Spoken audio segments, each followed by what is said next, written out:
فاتحہ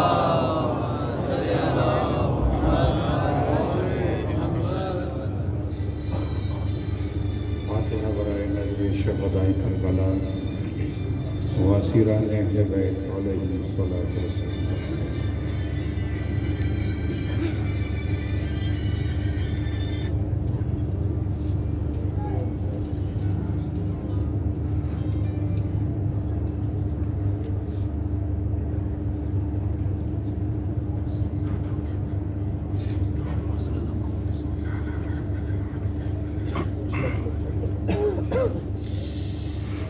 برائے خوشنودی شہدائے کربلا اسیران اہل بیت بآواز بلند سے بلند تر صلوات اللہم صلی علی محمد وآل محمد وعجل فرجہ۔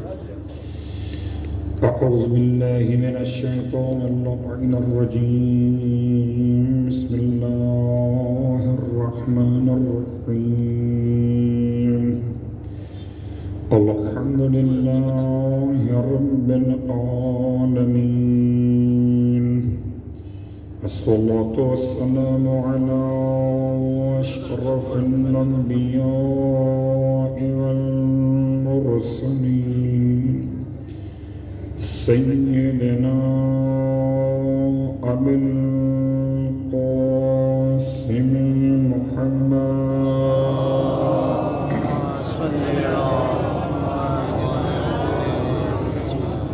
وعلى أهل بيته الطيبين الطاهرين واللعنة الدائمة على أعدائهم أجمعين، أما بعد فقد قال الله تبارك وتعالى في كلامه الحميد وفرقانه المجيد، قوله الحق وهو أصدق القائلين، بسم الله الرحمن الرحيم، يسبح لله ما في السماوات وما في الأرض الملك القدوس العزيز الحكيم،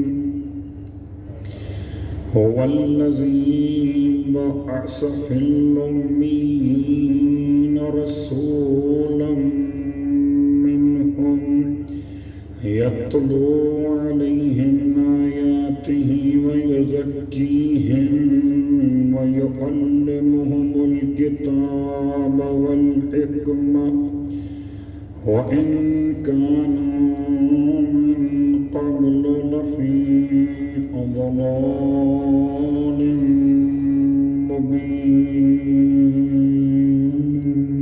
صلی اللہ علیہ وسلم۔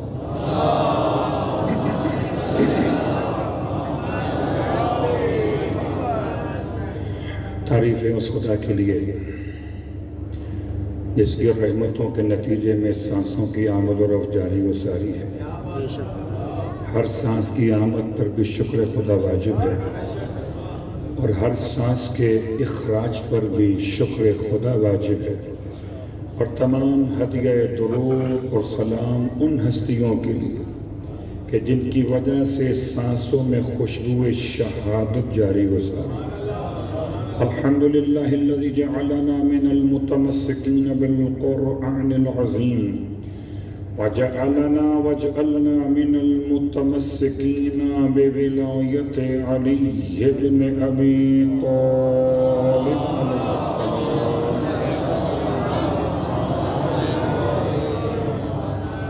عظم اللہ اجورنا واجورکم بمصابنا بالحسین علیہ السلام، وجعلنا وإياكم إن شاء الله من الطالبين بثأره مع وليه الإمام المهدي من آل محمد۔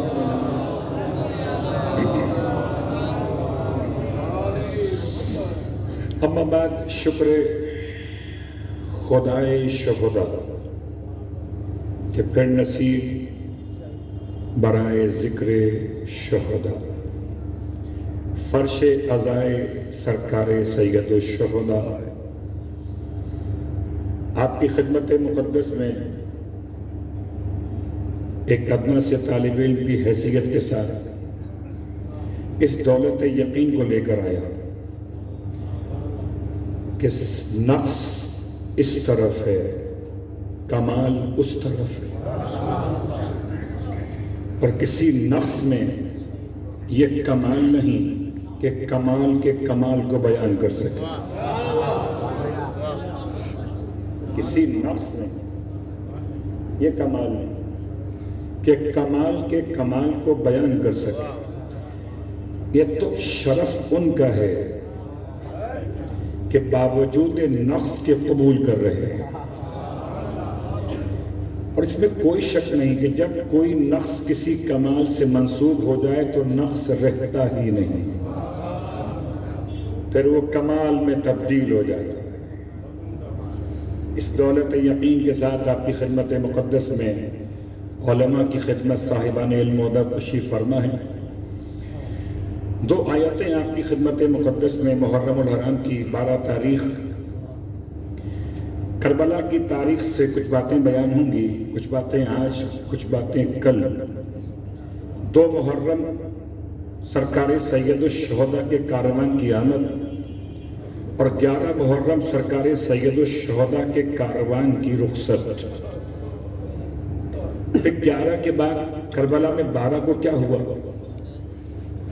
اور کربلا میں 13 محرم کو کیا ہوا، یہ باتیں انشاءاللہ آپ کی خدمت بیان ہوں گی، مگر پہلے ان 2 آیتوں سے تمام تر عالم اسلام کی خدمت میں، اور جہاں تک آواز پہنچے تمام تر انسانیت کی خدمت میں یہ پیغام کہ ان 2 آیتوں سے خدا نے انسان کو سمجھایا اپنا مقام، مصطفیٰ کا مقام۔ یہ سمجھ کے آؤ محرم الحرام میں کہ یہ حسین کی مجلس نہیں، حسین کے نانا کی مجلس ہے، اور جو کلمہ مصطفیٰ کا پڑھتا ہے وہ بھلا کب ذکر مصطفیٰ سے دور رہتا ہے۔ تو اس اعتبار سے کہ جیسے خدا نے اپنی ذات سے مصطفیٰ کی پہچان کروائی، ایسے مصطفیٰ نے اپنی ذات سے حسین کی پہچان کروائی۔ تمہید اور مقدمہ قائم کر رہا کہ ہم نے جانا کہاں ہے۔ آیت نمبر 1 سورہ مبارکہ الجمعہ۔ تو پہلے تو صاحبان ادب کی خدمت میں اس کے تلفظ کی وضاحت کر دوں کہ اردو زبان میں ہم جمعہ کہہ دیتے ہیں۔ اردو زبان میں جمعے کا مطلب ہے ہفتے کے سارے دن سوائے جمعے کے، جب تک کہ اس کی وضاحت جمعہ کا پہلا نام تھا یوم عروبہ، یوم عروبہ۔ اس کو جمعہ کیوں کہا گیا؟ کہ جمعہ نکلا ہے جمع کرنے سے۔ جب خدا نے اپنی خلق کو جمع کیا ولایت علی بن ابی طالب علیہ السلام کو، تو کوئی تو اجتماع ہوا ہے جس کی وجہ سے دن کو سرداری مل گئی۔ اگر سردار کا تذکرہ ہو تو دن سردار ہو جاتا ہے، سردار کا تذکرہ ہو تو دن سردار ہے۔ یوم الجمعہ سید الایام، دنوں کا سردار ہے، سید ہے، جمعۃ المبارک کا دن۔ تو سورہ مبارکہ الجمعہ، پروردگار عالم قرآن مجید میں اس سورے کے لیے 11 آیتوں کا انتخاب کر رہا ہے، اور 11 آیتیں مکمل ہو جائیں اگر بسم اللہ الرحمن الرحیم شروع میں پڑھ کر 12 کا نام لے لیا جائے۔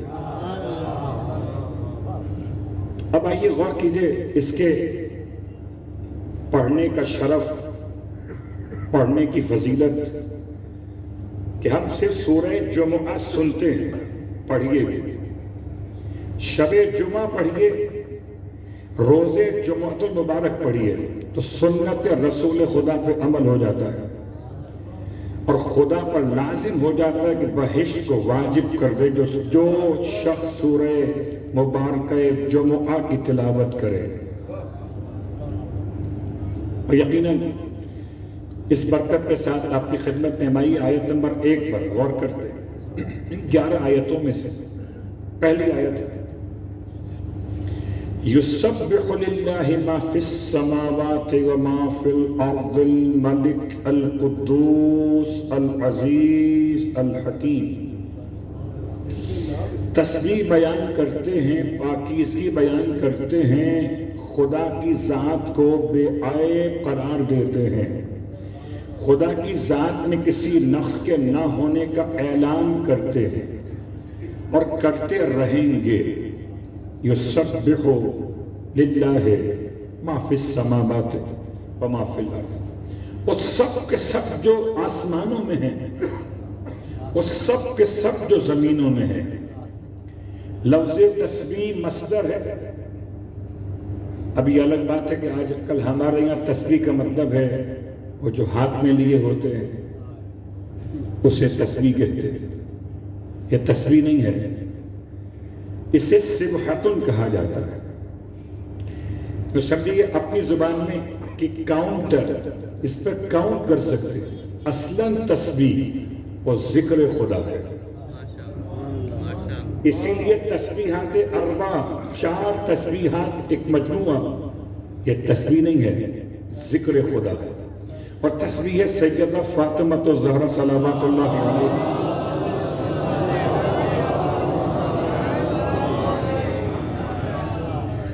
یہ بہترین ذکر بر روایت امام جعفر صادق علیہ السلام شاہ فرماتے یا ایھا الذین آمنوا اذکروا اللہ ذکرا کثیرا کے ذیل میں سورہ احزاب کی آیت نمبر 40، اس کے ذیل میں امام کی روایت علماء تشیع نے اپنی تفاسیر کی کتابوں میں لکھا کہ امام سے پوچھا گیا مولا ذکر کثیر کسے کہتے ہیں؟ ایک ہے لفظ کوثر، ایک ہے لفظ کثیر، ایک ہے لفظ تکاثر۔ کوثر ہو تو فاطمہ سمجھ میں آئے، کثیر ہو تو تسبیح فاطمہ سمجھ میں آئے، اور تکاثر ہو تو مال کی محبت میں لڑنے والے سمجھ میں آئے۔ یہ قرآن کا انداز۔ تو ذکر کثیر کیا ہے؟ امام شاہ فرماتے ہیں ذکر کثیر کا مطلب یہ کہ اللہ کو بار بار اللہ کہو۔ آپ نے 5 دفعہ کہا، آپ نے 12 مرتبہ کہا، آپ نے 14 مرتبہ کہا، آپ نے 72 مرتبہ کہا، ذکر کثیر ہو گیا۔ کم کہا تو قلیل ہو گیا، زیادہ کہا تو کثیر ہو گیا۔ امام فرماتے نہیں، ایسا نہیں۔ تسبیح فاطمہ زہرا یعنی 34 مرتبہ اللہ اکبر، 33 مرتبہ الحمدللہ اور 33 مرتبہ سبحان اللہ، اس مجموعے کا نام ہے ذکر کثیر۔ گنتی میں 100 رہتا ہے، عمل میں 1000 ہو جاتا ہے۔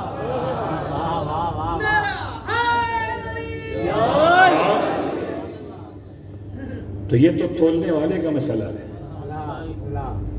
ہم تو اپنے لحاظ سے پڑھ رہے ہیں۔ تو لفظ تسبیح واضح، لفظ سبح فعل ماضی، لفظ یسبح فعل مضارع، لفظ سبح فعل امر۔ سورہ جمعہ میں پروردگار نے اپنے تسبیح کو بیان کیا، یسبح للہ۔ بہت غور کیجئے گا، سبحان اللہ تو بہت کہتے ہیں، سبحان اللہ سمجھنے والے بہت کم ہیں۔ آپ کی بات نہیں ہو رہی، آپ تو ذکر اہل بیت پر سبحان اللہ کہہ رہے کہ جس کے بندوں کا ذکر ایسا وہ خدا کیسا ہوگا۔ سبحان اللہ۔ جب کبھی ہم بناوٹ کو دیکھتے کہ جناب کیسا بنایا ہے، کیا عمدہ بنایا ہے، تو اس بناوٹ کو دیکھ کر جب کوئی نقص دکھائی نہیں دیتا تو کہتے ہیں سبحان اللہ. تو کائنات کو دیکھو خدا نے کیسی بنائی ہے. اور کائنات نہیں دیکھ سکتے تو اپنے آپ کو دیکھو کیسا بنایا ہے. اب کہو سبحان اللہ. یسبح للہ ما فی السماوات و ما فی الارض. اللہ کے لیے پاکیزگی بیان کرتے ہیں وہ تمام کے تمام جو آسمانوں میں زمین کے اندر. کون اللہ؟ بڑا مشکل سوال ہے. ایسا نہ ہو کہ کہیں دھوکہ ہو جائے. کچھ کو دھوکہ ہو گیا. سمجھنا کسی اور کو تھا، سمجھ کسی اور کو بیٹھے. وہ سمجھے جو آسمان پر رہتا ہے وہ اللہ ہے. تو زمین کیا اللہ کے وجود سے خالی ہے؟ ذات خدا کی تعریف کے لیے اتنا جملہ کافی ہے کہ کسی یہودی نے اگر سوال کر لیا دربار خلافت میں حکومت وقت کے نمائندوں سے کہ بتائیے اللہ کہاں ہے، تو کہہ دیا بزرگ نے اللہ تو اوپر ہے. اگلا سوال آ گیا اگر وہ اوپر ہے تو کیا زمین اس سے خالی ہے؟ کہنے لگے یہ تو ارتداد کی منزل ہے، مرتد ہو گیا ہے. اس کی جان بچانے پھر علی چلے آئے. پتا چلا جب بھی کسی نے مشکل میں علی کو پکارا، وہ یہودی ہو یا سعودی،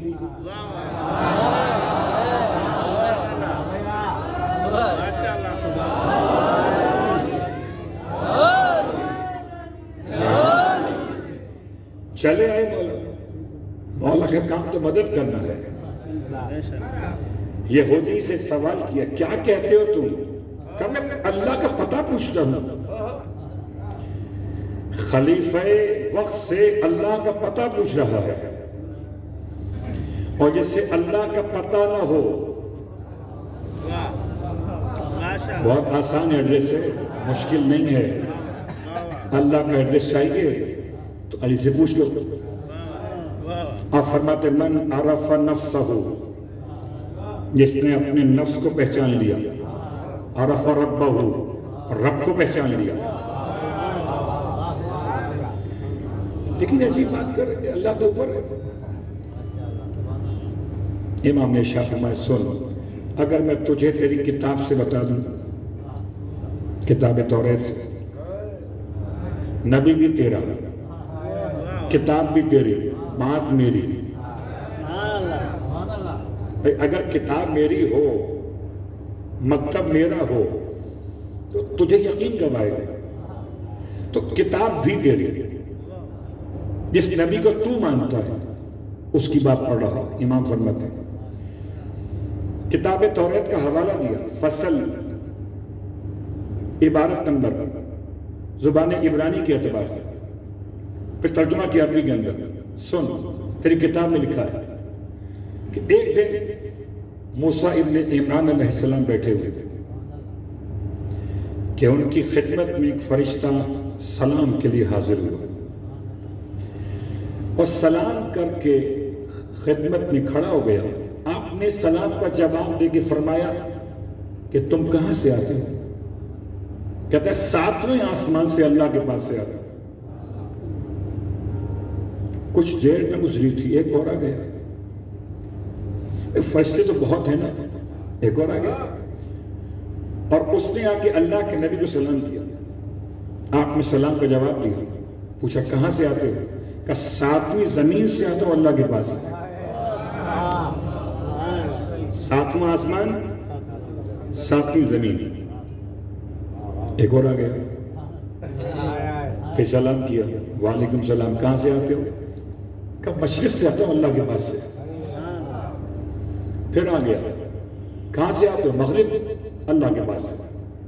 ایک اور آ گیا، شمال سے اللہ کے پاس سے، جنوب سے اللہ کے پاس سے. تو موسیٰ علیہ السلام نے سجدے میں سر رکھ دیا. خدایا کون سا ایسا مقام تیرے وجود سے خالی ہے؟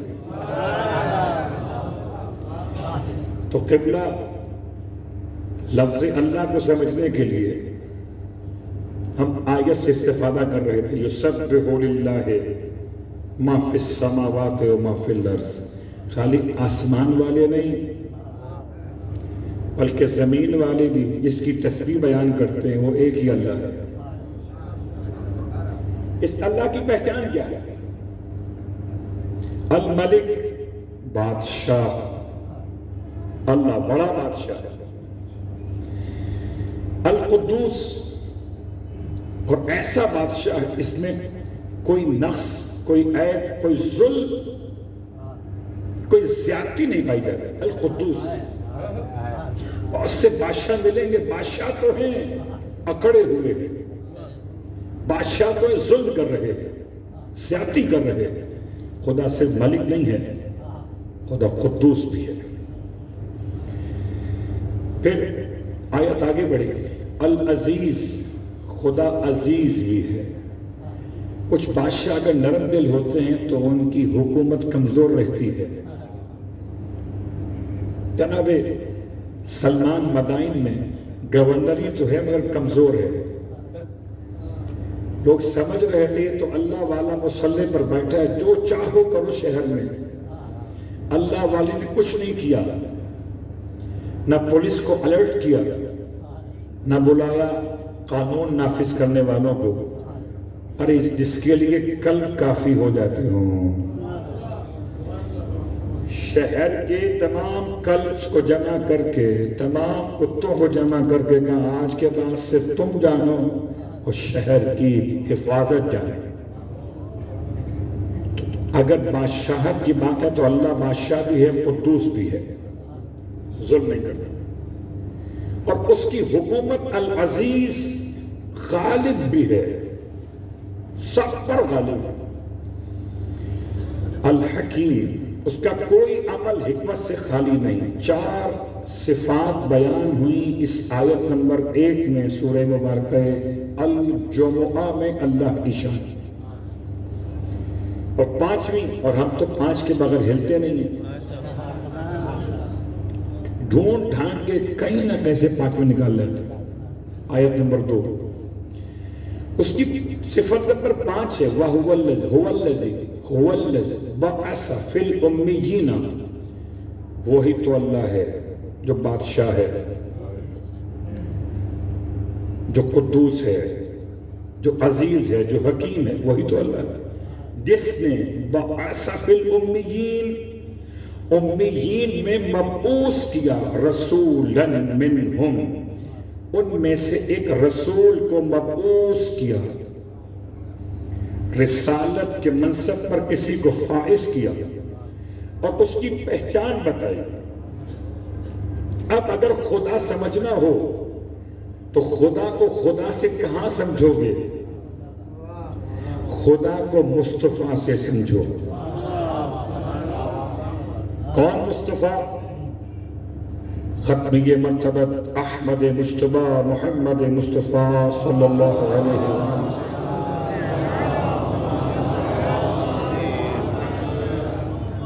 شان کیا ہے پیغمبر کی؟ پیغمبر کی شان بیان ہو رہی ہے۔ بعث فی الامیین، بہت غور کیجئے گا، بعث مبعوث کیا اللہ نے امیین میں رسول کو۔ کرتے کیا ہیں یہ قبلی عورتیں، یہ کیا کرتے ہیں؟ یہ چادر اوڑھتے ہیں۔ یہ کیا کرتے ہیں؟ یہ مسواک جیب میں رکھتے ہیں۔ یہ کیا کرتے ہیں؟ ان کے پاس نالین مخصوص ہے، عصا ہاتھ میں ہے، نہیں، ان کوئی بھی پہچان میں سے خدا نے اس آیت میں یہ پہچان رکھی نہیں ہے۔ بتانے کا مقصد یہ تھا کہ تم اگر شخص کو دیکھ رہے ہو، ہم تمہیں شخصیت دکھا رہے ہیں۔ شخص تو دیکھتے تھے، اگر شخصیت دیکھ لیے ہوتے تو سب مسلمان ہو جاتے۔ اللہ، کیا شخصیت پیغمبر کی ہے کہ یتلو علیہم آیاتہ۔ آج آہستہ آہستہ بات کو آگے بڑھا رہے ہیں، انشاءاللہ کچھ باتیں ہو سکتا ہے کل تک مجھے یتلو تلا یتلو سے صیغہ مضارع ہے، ترجمہ کیا ہے اس کا؟ تلاوت کرتا ہے۔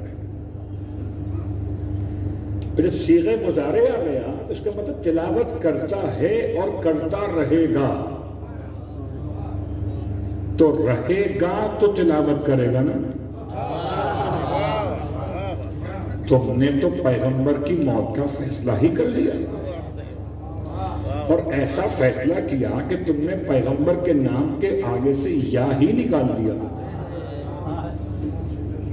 کہنے لگے کہ بس یا اللہ کہو، یا رسول اللہ مت کہو، تو ان کی خدمت میں اتنا درس کر دیجئے کہ اگر خدا قرآن میں یا ابلیس کہہ سکتا ہے، اگر خدا قرآن میں قل یا ایھا الکافرون میں یا کافرون کے ساتھ کہہ سکتا ہے، تو بھائی مسلمان یا کو یہ مت سمجھو کہ خدا سے مخصوص ہے۔ جس کو تم زندہ سمجھو اس کے ساتھ لگاؤ یا۔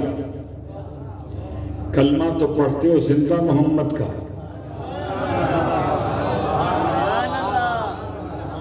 ہے کوئی جو کلمے میں کہتا ہو؟ اچھا بات سنیے، آسان سی مثال ہے، آپ زندہ کو کیا کہتے ہیں؟ محترم، اور جو مر جائے مرحوم۔ آج تک کہیں آپ نے پیغمبر کے نام کے ساتھ مرحوم لکھا، سنا، پڑھا؟ نہیں۔ جب پڑھا محمد رسول اللہ صلی اللہ علیہ وسلم، محمد اللہ کے رسول ہیں، جملے اسمیہ ہے، جملے فعلیہ نہیں ہے۔ فعلیہ ہوتا تو ماضی الگ، مضارع الگ، حال الگ، لیکن اگر جملے اسمیہ ہے تو سمجھیے کہ بس جب تک اسم ہے تب تک یہ جملے کا ترجمہ رہے گا محمد اللہ کے رسول ہیں، تھے نہیں، ہیں، کل بھی ہیں، جو ہم سے پہلے گزر گئے وہ بھی پڑھتے تھے، ہیں، جو ہمارے بعد آئیں گے وہ بھی پڑھیں گے محمد اللہ کے رسول ہیں، تھے نہیں۔ بات واضح ہو رہی؟ یتلو تو ایک ترجمہ اس کا تلاوت کرتا ہے اور تلاوت کرتا رہے گا۔ تلاوت کا ایک ترجمہ تو آپ کی خدمت میں عرض کر دوں، اس کے معنی پڑھنا یعنی قرأت کرنا۔ میں سورہ مبارکہ الجمعہ پڑھ رہا ہوں، تلاوت کر رہا ہوں، یسبح للہ ما فی السماوات و ما فی الارض کی تلاوت ہو رہی۔ لیکن ایک تلاوت کی ایک معنی اور بھی ہے، وہ معنی اس سے اور وسیع ہے۔ تلاوت کے معنی ایسی قرأت جس میں عمل ساتھ ساتھ ہو، خالی زبان کی حرکت نہ ہو بلکہ عمل کی نشاندہی بھی ہو۔ اور اگر اس کو سمجھنا ہو کہ معنی میں نے کہاں سے لیے تو چلیے آپ کو لیے چلتا ہوں علی پہلی سے سورہ مبارک ہے والشمس میں چلیں گے، والشمس وضحاها والقمر اذا طلاها۔ چاند تو تلاوت نہیں کرتا نا، جب طلا استعمال ہوا تو یہاں چاند کے ساتھ استعمال ہوا۔ قسم سورج کی اور اس کی روشنی کی، اور قسم چاند کی جب وہ سورج کے پیچھے پیچھے چلا ہے، تو طلا کے ایک معنی پیچھے پیچھے آنا۔ تو یتلو علیہم آیاتہ، پیغمبر کی شان کیا ہے؟ آیات تلاوت کرتا ہے اور آیات کے پیچھے پیچھے تمہیں چلاتا ہے، رب تک پہنچا دیتا ہے۔ یتلو علیہم آیاتہ، اتنی مثال کافی ہے کہ جو امام حسن مجتبی علیہ السلام کا الفاظ،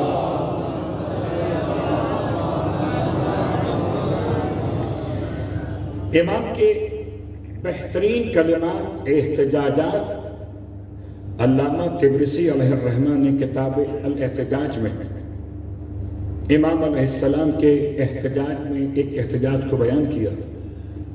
فرماتے ہیں ایھا الناس، خدا متکلم اور تم مخاطب تھے، خدا تم سے بات کرنا چاہتا تھا، تمہیں پیغام دینا چاہتا تھا کہ تم اس کی بندگی کرو، اس کے لیے اعمال کو انجام دو. اس نے میرے جد کو مبعوث کیا. میرے جد نے تم سے کہا یہ عبادت ہے, تم نے ویسے کی. نماز ایسے پڑھو, روزہ ایسے رکھو, حج ایسے کرو, زکات ایسے نکالو. تم نے ہر بات پر آمنا صدقنا کہا. نماز پڑھی میرے جد کے کہنے سے, اور میں خدا پڑھوانا چاہتا تھا, تم پڑھنا بھی چاہتے تھے.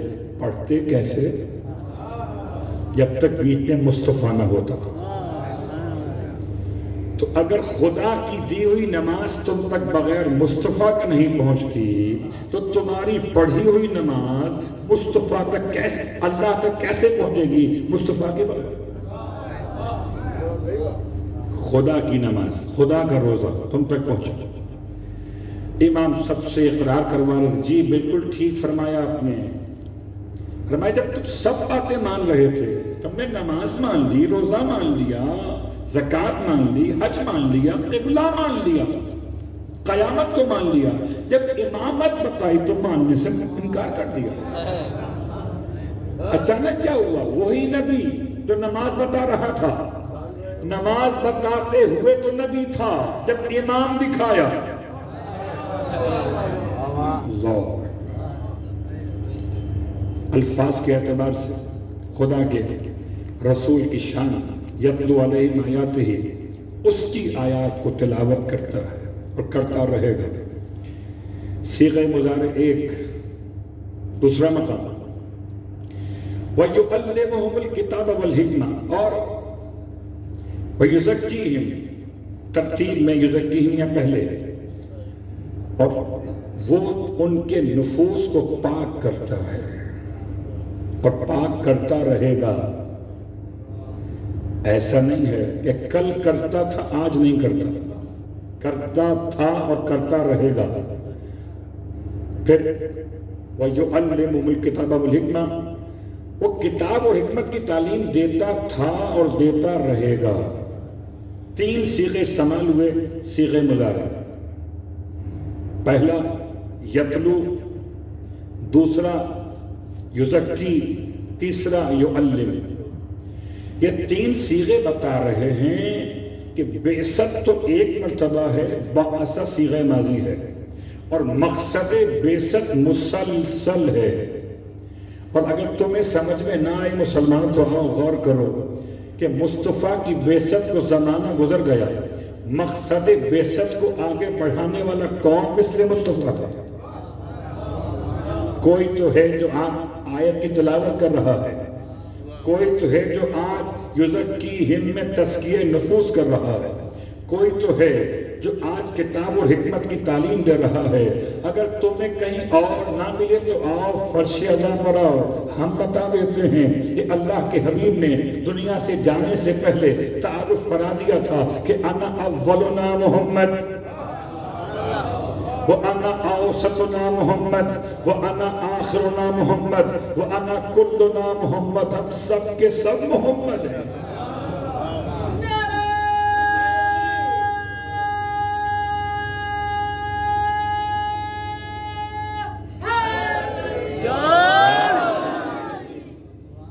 ہم سب کے سب محمد. یہیں پر آ کر تو بعض مسلمان پریشان ہو جاتے ہیں, یہ روایت غلط ہے. کیوں غلط ہے؟ کہ آپ نے تو ختم نبوت کا انکار کر دیا. ختم نبوت کا عقیدہ کہاں گیا؟ ہمارا پہلا بھی محمد, ہمارا اوسط بھی محمد, ہمارا آخر بھی محمد, ہم کل کے کل محمد. تو اگر یہ سوال اٹھائے کوئی برادر تو اسے پیار سے سمجھائیے کہ ختم نبوت کا مسئلہ سمجھنا بعد میں, پہلے یہ تو بتا دو محمد کا ترجمہ کیا ہے. اگر محمد کا ترجمہ سمجھ میں آ گیا ہوتا تو کبھی اس حدیث کو ختم نبوت کے خلاف نہ سمجھتے. کیوں؟ اس لیے کہ محمد ہونا اور ہے, نبی ہونا اور ہے.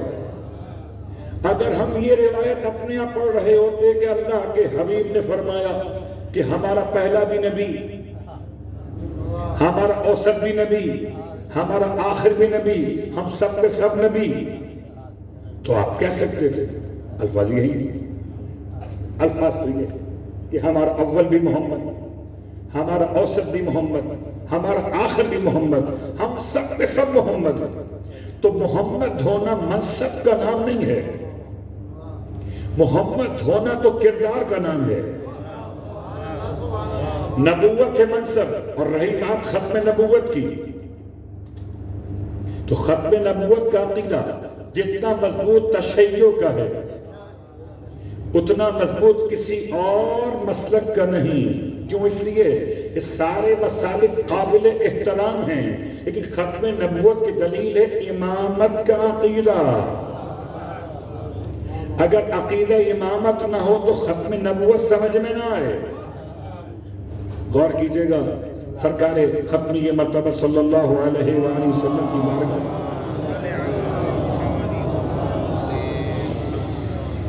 اللہ کے رسول جب کوئی سوال کیا جاتا تھا آپ خاموش رہتے تھے جب تک کہ وحی نازل نہ ہو جائے۔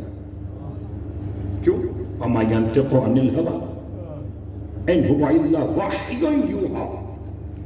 خالی قرآن وحی سے نہیں پڑھتے تھے، بلکہ جو کہتے تھے خواہش نفس کی بنیاد پر نہیں کہتے تھے، بلکہ وحی آتی تھی تو کہتے تھے۔ تو پیغمبر کا ہر جملہ وحی ہو گیا، جس کو جو کہا وحی ہو گیا۔ کسی کو دوست کہا تو وحی ہو گیا، کسی کو ام ابیہ کہا تو وحی ہو گیا، کسی کو مقام منی کہا تو وحی ہو گیا، کسی کو بھائی کہا تو وحی ہو گیا۔ تو اب یہ سوچ کے فیصلہ کرنا کہ پیغمبر نے بھائی کہا تو وحی ہے، دوست کہا تو وحی ہے، فاطمہ کو ام ابیہ کہا تو وحی ہے۔ تو اب اگر کسی حدیث کا انکار کرو گے تو وحی کا انکار ہو جائے گا۔ اگر کسی حدیث صحیحہ کا انکار کیا، اور کس کو معلوم تھا؟ کون کہہ سکتا تھا پیغمبر جو زبان سے ادا کر رہے ہیں اس میں حدیث کون سی ہے اور آیت کون سی ہے؟ بھائی میں آپ کی خدمت میں پڑھ رہا ہوں، میں مثال دیتا ہوں، بہت بڑے محمد علیہ وسلم۔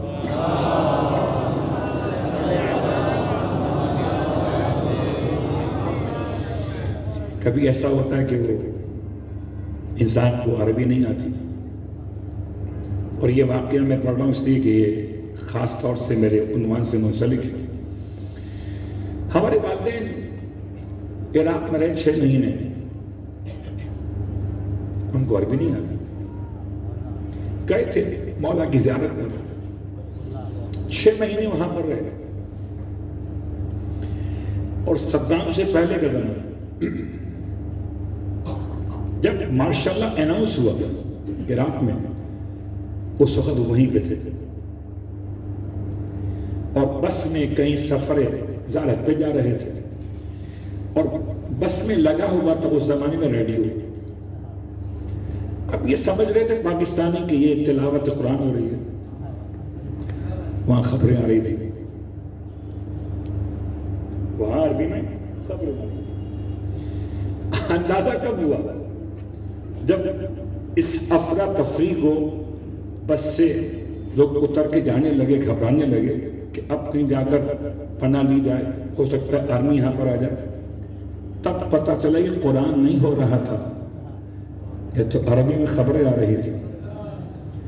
تو کیا خبر ہم اور آپ کو کہ جناب روایت پڑھی جا رہی ہے کہ آیت پڑھی جا رہی ہے؟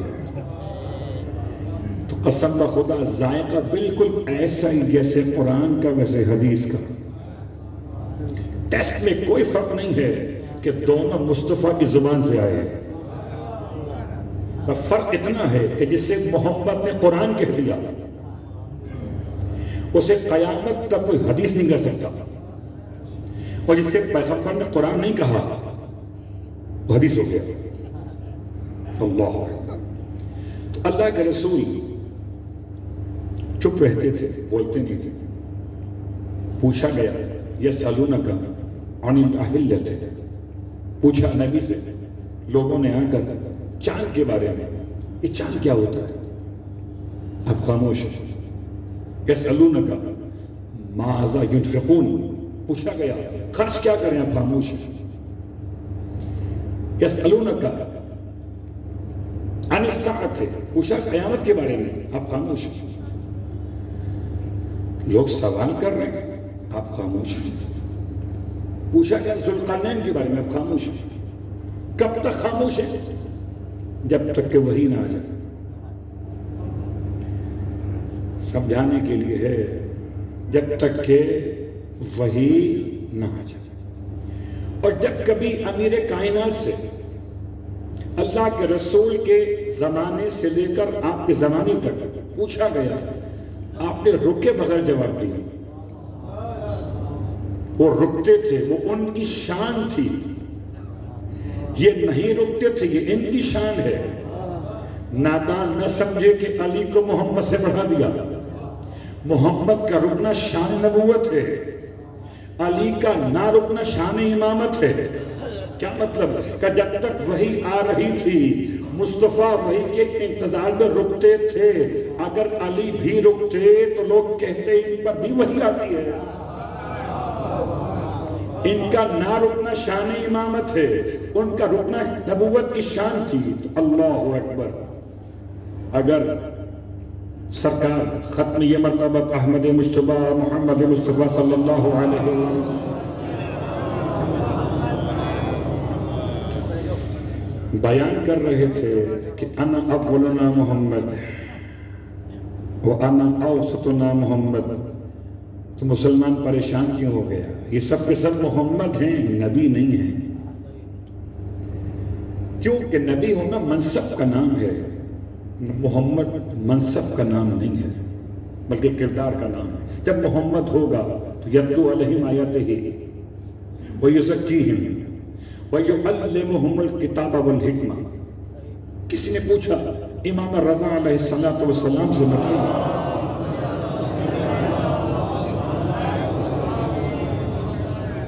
بتائیے کہ آپ رسول خدا کے بیٹے کس طرح سے؟ رسول خدا سے اپنا تعلق تو بیان کیجئے کہ آپ اس کی اولاد ہیں. اللہ کے رسول کی اولاد کیسے ہو سکتے ہیں؟ اور یہ اپنا آنا مت پڑھیے گا.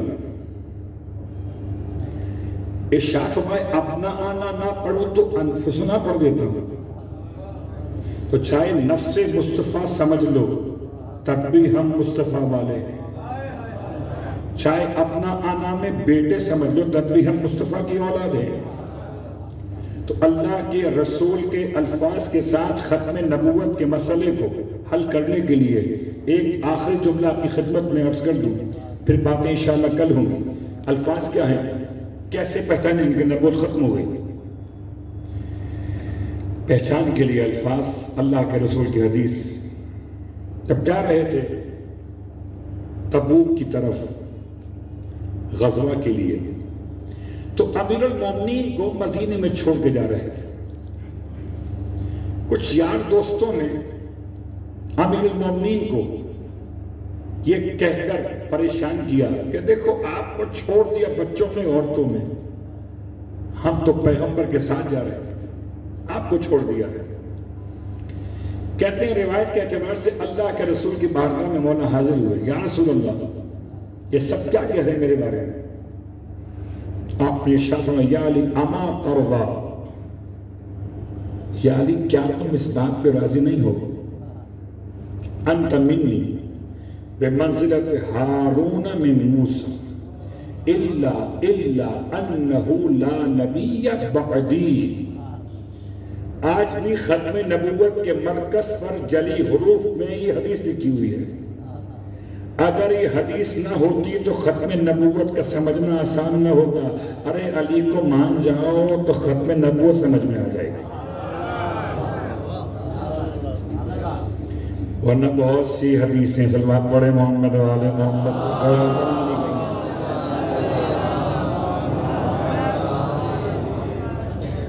عزیزان گرامی قدر، مقصد بعثت 3 کام تھے. بعثت تو ایک بار ہے اور مقصد بعثت مسلسل ہے. پیغمبر دنیا سے چلے گئے اور گئے بھی نہیں، مسلسل ہے، کلمہ مصطفیٰ کا ہے، پیغام آل مصطفیٰ سے لو کہ پیغمبر چاہتے کیا تھے۔ اسی لیے جب راوی نے پوچھا امام جعفر صادق علیہ السلام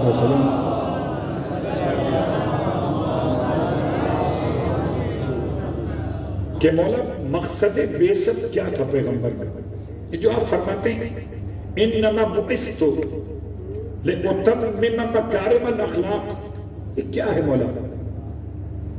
عجیب لوگ تھے، بات مصطفیٰ کی پوچھتے تھے آل مصطفیٰ سے، اور کبھی آل مصطفیٰ نے یہ جواب نہ دیا کہ ہمیں کیا پتا، ان کا فرمان تھا ان سے پوچھتے، جو اس طرح کہے سمجھو وہ دوستوں میں تو ہو سکتا ہے، آل میں نہیں ہوگا۔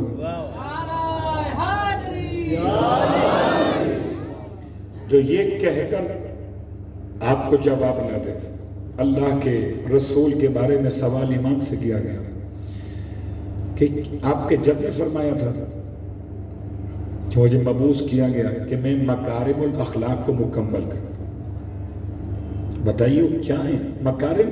بلندی، اخلاق اچھائیوں کی، حسن اخلاق بلندی کی۔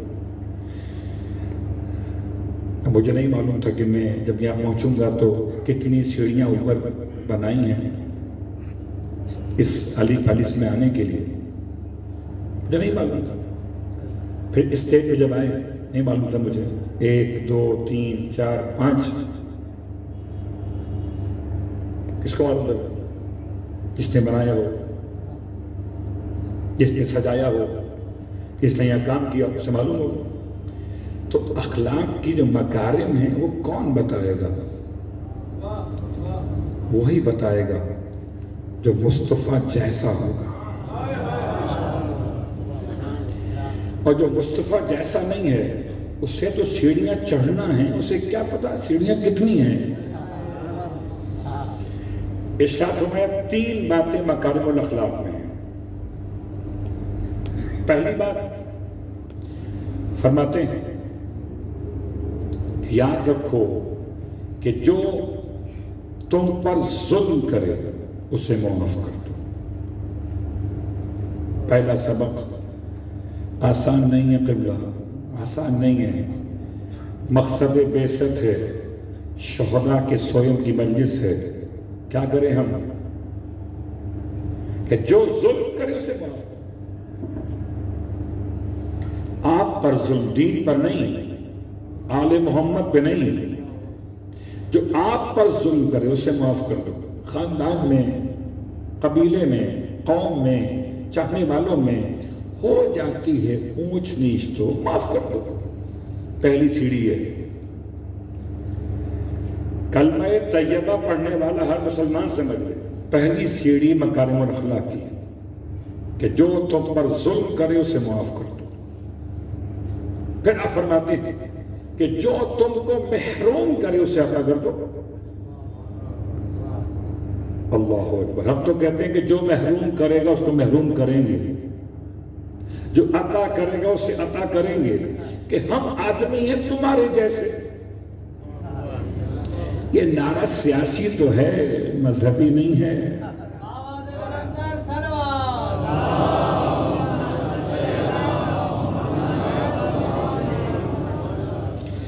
اس لیے کہ اگر دونوں ایک جیسے ہو گئے، سرکار اپنی مرتبت کی بارگاہ میں ایک شخص آیا ہے اپنے رشتہ دار کی شکایت لے کر، یا رسول اللہ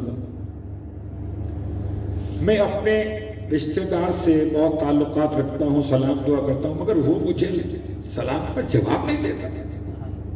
میں سلام کرتا ہوں، سلام کا جواب نہیں دیتا، اس سے ملنا چاہتا ہوں، ملتا نہیں مجھ سے۔ اب میں تھک گیا، میں چاہتا ہوں کہ اس کو چھوڑ دوں۔ اللہ کے رسول نے جواب میں ارشاد فرمایا اگر تم اس کو چھوڑ دو گے تو اللہ تم دونوں کو چھوڑ دے گا۔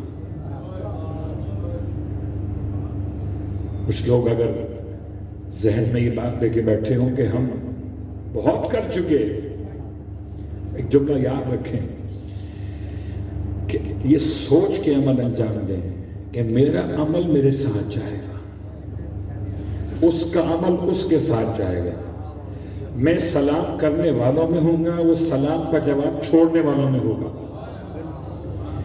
اگر اس سے میری قبر میں جانا ہوتا تو بات اور ہوتی۔ اور پھر آج کی استقبال کو روکتے جب سلام کی بات آئی تو آئیے سلام کن پر؟ کہ جن پر امام نے سلام کیا۔ بہترین کلمات زیارت ورثہ کے، السلام علیکم یا اولیاء اللہ و اصفیاء، اے اللہ کے اولیاء آپ پر ہمارا سلام ہو، اے اللہ کے اصفیاء آپ پر ہمارا سلام ہو، اے اللہ سے محبت کرنے والوں، اے اللہ سے مودت رکھنے والوں آپ پہ ہمارا سلام۔ ہم آپ پر سلام اے دین کے مددگار، آپ پر سلام اے رسول خدا کے ناصر، آپ پر سلام اے جناب سیدہ فاطمہ زہرا کے ناصر، آپ پر سلام اے حسن مجتبیٰ کے ناصر، آپ پر سلام اے حسین شہید کربلا کے ناصر۔ یہ مسلسل سلام ہے زیارت ورثہ میں، ایک ایک جملہ امام کی زبان مقدس سے آیا ہے۔ سلام کے ساتھ ساتھ ذرا پلٹ کے دیکھیے کربلا والوں نے کیا کیا تھا۔ ایک حسین کا ساتھ دیا، ایک حسین۔ ان میں اکثر وہ تھے جنہوں نے حسین علیہ السلام سے پہلے کسی کو دیکھا ہی نہیں۔ مولا حسن کا زمان نہیں دیکھا، جناب سیدہ کا دور نہیں دیکھا، مگر چھٹے امام نے ان کو یہ کہہ کے سلام کیا کہ ان تمام کے ناصروں آپ پر ہمارا سلام ہو۔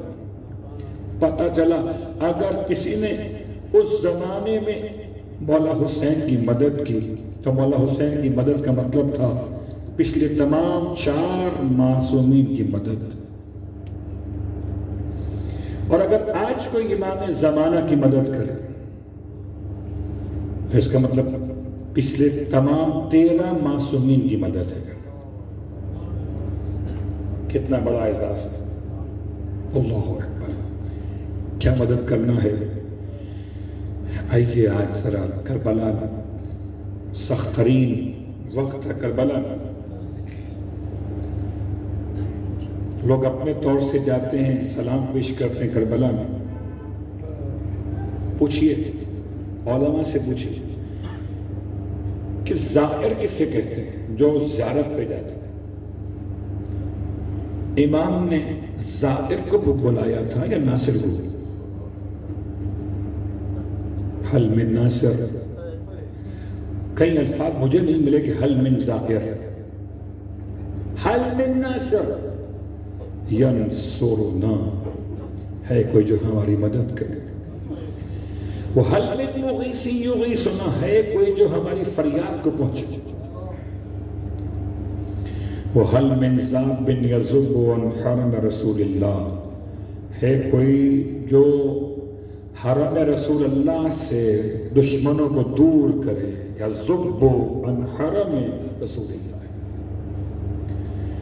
امام کی آواز کربلا کے میدان میں، اسی لیے آج ہر شیعہ سنی مسلمان اپنے آپ کو حسینی کہلوانا چاہتا ہے کہ مولا کل تو نہیں تھے، آج ہم حاضر ہیں۔ اور صرف مسلمان کیا بلکہ ہر انسان چاہتا ہے کہ نام حسین پر لبیک کہہ دے۔ کتنا مشکل وقت تھا، ایک حسین کے سپاہی تھے کہ جن کو حسین نے آواز دی ہے، اور زینب کے سپاہی ہیں۔ محرم کی 10 کو کیا ہوا، شام غریبہ کے بعد کیا ہوا، اور رات اہل بیت نے کیسے گزاری تھی۔ رونے والوں، نیند تو نہیں آ سکتی تھی نا، اور نیند کیسے آتی ہے؟ نیند آتی ہے جبکہ کوئی خطرہ موجود نہ ہو۔ اور میرے جملے تو میرے جملے ہوں گے۔ مولا حسین ارشاد فرماتے تھے، حضرت عباس کے سرہانے فرماتے تھے بھیا عباس اب وہ آنکھیں جاگیں گی جو تیری وجہ سے سو جاتی تھی، اور وہ آنکھیں سو جائیں گی جو تیرے خوف سے جاگتی تھی۔ اللہ اکبر۔ تو امام کے شمرے نے بتا دیا کہ رات کربلا میں کیسے گزاری جائے گی۔ ہائے، اب ام لیلہ تو ہیں اکبر نہیں ہیں، اب ام رباب تو ہیں مگر اصغر نہیں ہیں، ام فروا تو مگر قاسم نہیں ہیں، ہائے زینب کبریٰ تو ہیں اون محمد نہیں ہیں۔ وہ پہلی رات تھی جو شہزادیوں نے بغیر اپنے اعزاء اور اقربا کے کربلا میں گزاری ہے۔ کیا خوف کی کیفیت تھی۔ ایک ٹوٹا ہوا نیزہ زینب کے ہاتھ میں ہے، جلی ہوئی قنات کے سہارے سب کو جمع کیا ہوا ہے۔ ہائے شام غریبہ، بڑا مشکل منظر تھا۔ ایسے میں دور سے گھوڑے سوار کو آتے ہوئے دیکھا تو پہلے فرمایا آنے والے رک جا، کیا لوٹنے کے لیے آیا ہے؟ آنے والا نقاب ڈالے ہوئے ہے، پہچان ممکن نہیں، اندھیرا ہے۔ آپ فرماتی ہیں کیوں آیا ہے؟ اب کچھ نہیں بچا، پھر بھی نہ رکا، وہ آگے بڑھتا چلا گیا۔ پھر آپ نے فرمایا آنے والے یہ یتیم بچے ابھی ابھی سوئے ہیں، واپس چلا جائے، نہ رکا۔ تیسری بار آپ نے فرمایا اچھا اگر لوٹنا ہی چاہتا ہو تو دن کی روشنی میں آنا، ابھی تو چلا جائے۔ جب آنے والا اس کے بعد بھی نہ رکا تو جناب زینب کبریٰ کو جلال آ گیا۔ علی کی بیٹی ہیں، عباس کی بہن ہیں، آگے بڑھی اور گھوڑے سوار کی لگام پر ہاتھ رکھ دیا۔ فرمایا تجھے علی کی بیٹی منع کر رہی ہے، رکتا کیوں نہیں؟ علی کا نام سنا، چہرے سے نقاب الٹ دی۔ فرمایا بیٹی نہیں پہچانا؟ بیٹی تیرا بابا پہلے پر آ گیا، جا جا کے بیٹھ جا۔ بڑی صابرہ تھی جناب زینب کبریٰ، مگر جب باپ کو دیکھا صبر کا یارہ نہ رہا، قدموں سے لپٹ گئی۔ بابا اب آئے ہو؟ جب بھرا گھر لوٹ گیا۔ بابا اب آئے ہو جب میرا بھائی شہید ہو گیا؟ بابا اب آئے ہو جب میرے سر سے رضا لوٹ لی؟ اجرکم اللہ رونے والوں، یتیموں کی رات قیامت کی رات تھی، ساری رات بیویاں رو رہی تھیں۔ واہ غربتہ، سب شہیدوں کا ماتم تھا۔ سکینہ غشی کے عالم میں کبھی چونک جاتی تھی، کبھی غش آ جاتا تھا۔ سید سجاد جلی جلے ہوئے خیموں کی راک پر شکر خدا ادا کر رہے تھے۔ رات کیسے گزری ہے، 11 محرم کا دن۔ تمام تر اس میں بات بتا دوں کہ امام علیہ السلام کے سر مقدس کو سب سے پہلے روانہ کر دیا گیا 10 محرم کو ہی۔ باقی تمام شہیدوں کے سر، وہ جو اہل بیت کے شہید تھے 18 افراد، ان کے سر کاٹے گئے۔ جب سر تقسیم ہو رہے تھے 11 محرم کو تو قبیلے الگ الگ تھے، ہر قبیلے کو سر چاہیے تھا اٹھانے کے لیے، نیزے پہ اٹھانے کے لیے۔ کہتے ہیں قبیلے کو سر نہیں مل سکا تو اس نے بڑا اختلاف کیا، ہمارے پاس کچھ اٹھانے کے لیے فتح کی علامت نہیں، کیا کریں؟ عجیب مشورہ دیا گیا کہ حسین ایک بچے کو لے کر آئے تھے، حسین ایک بچے کو گود میں لے کر آئے تھے اور اسے کہیں زمین میں دفن کر دیا تھا۔ امام نے اصغر کو دفن تو خیموں کے پیچھے کیا تھا، لیکن چونکہ خیمے جلا دیے گئے، اب کیا کریں؟ کا نیزہ ہاتھ میں لیا، نرم زمین پہ مارنا شروع کیا۔ اللہ اکبر، بڑا مشکل وقت تھا ماتمداران مظلوم کربلا۔ ایک مرتبہ جو نرم زمین خیموں کی طرف ملی، نیزہ مارا تھا اور اندر سے بچے کی لاش نیزے میں لگی۔ اللہ اکبر۔ کربلا میں کوئی شہید ایک سے زیادہ بار شہید نہیں کیا گیا، سوائے ننھے شہید کے، یہ 3 مرتبہ شہید ہوا۔ ایک دفعہ تیر مارا گیا، ایک دفعہ نیزہ مارا گیا، اور ایک دفعہ سر کاٹنے کے لیے خنجر چلایا گیا۔ ننھا سا سر نوکے سینہ پر۔ رونے والوں، مصیبت کا دن تھا، 11 محرم قیامت کا دن تھا۔ ایسے میں ایک اور قیامت ٹوٹی ہے۔ آپ کو اندازہ ہے کہ لشکر یزید کے سپاہی کتنے زیادہ خبیث طبیعت کے لوگ تھے؟ سارے سروں کو اپنے اپنے انداز سے بات رہے تھے، مگر اکبر کے سر کو، اکبر تھے شبیہ پیغمبر۔ ہائے جناب زینب کبریٰ، اچانک دیکھا کہ آپ کی بھاوج جناب ام لیلہ سکتے کے عالم میں ہیں، آنکھوں سے آنسو بہہ جا رہے اور فرات کی جانب دیکھے جا رہے ہیں۔ جناب زینب کبریٰ نے بازو جناب ام لیلہ کا تھاما، بھائی کیا بات ہو گئی؟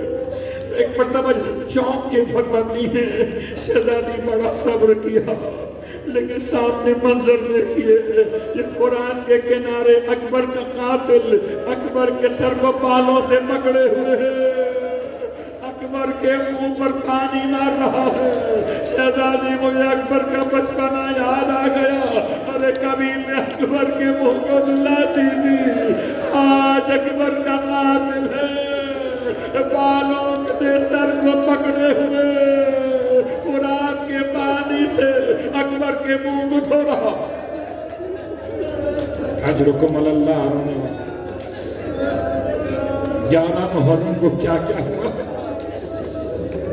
تیسرا سخت ترین مخلوع تھا، اور یہ بعض مقابل کے لحاظ سے اس کا انکشاف بعد میں ہوا مدینہ منورہ میں۔ اس میں اختلاف کہ کس کا عنوان تھا، منسوب کس سے ہونا چاہیے، مگر روایت کے الفاظ ہے کہ مدینہ منورہ میں کربلا کے واقعات کی بات کسی نے چوتھے امام سے پوچھا کہ مولا میرے کچھ دوست کربلا میں تھے، انہوں نے اپنی آنکھوں سے کربلا کا منظر دیکھا۔ وہ عجیب واقعات بیان کرتے ہیں، کہتے ہیں کہ جب شہیدوں کے سر کاٹ کے نوکے سینہ پہ سوار کیے جا رہے تھے، بہت غور کیجئے گا، سر سوار ایسے نہیں ہوتے تھے کہ سر کو اٹھا کے نیزے پر رکھ دیتے ہوں، نہیں، سر کو زمین پہ پھینکتے تھے، اوپر سے نیزہ مارتے۔ اللہ، ایسا نہیں تھا کہ سر کو اٹھا کے نوک پہ رکھتے ہوں۔ وہ کیسا مولا سے مولا میرے دوست کہتے ہیں کہ سب کے سر تو نیزے پر رک جاتے تھے، ایک شہید کا سر عجیب تھا، ایک بار سوار کیا اوپر سے نیچے گر پڑا۔ رونے والوں، مجھے معاف کرنا، سب جملہ پڑھنے جا رہا ہوں۔ آپ کو اندازہ ہے یہ لشکر ہے، یہ جاہل ترین لوگ ہیں، یہ دشمن ترین لوگ ہیں، ان کے دل میں ذرہ برابر رحم نہیں ہے۔ ایسا نہیں ہوا کہ اب یہ پریشان ہو گئے، انہوں نے سوچا یہ کہ شاید نیزہ صحیح گڑا نہیں تھا، اس لیے سر اوپر سے گر گیا، دوبارہ نیزہ زور سے مارا گیا، اب نہ گرنے پائے، دوبارہ وہ سر نوکے سینہ پر بلند ہوا، پھر زمین کربلا پہ گر پڑا۔ کہتے ہیں مولا سے مولا میرے دوست بتاتے ہیں تیسری بار بھی اسے بلند کیا گیا، مگر وہ سر نوکے سینہ پر نہ رک سکا، مجبور ہو گئے، سر کو رسی سے باندھا گیا، گھوڑے کے گلے میں لٹکا دیا گیا۔ جب گھوڑا سر جھکا کے چلتا تھا تو وہ سر زمین پر خط کھینچتا تھا، جب گھوڑا سر اٹھا کے چلتا تھا تو گھوڑے کے پیروں سے ضربتیں لگتی جاتی تھی، مولا پہچان نہیں پائے وہ سر کس غریب کا تھا۔ فرمایا ارے عجیب سوال کر لیا، آئے میرے چچا عباس کا کٹا ہوا سر، وہاں غربت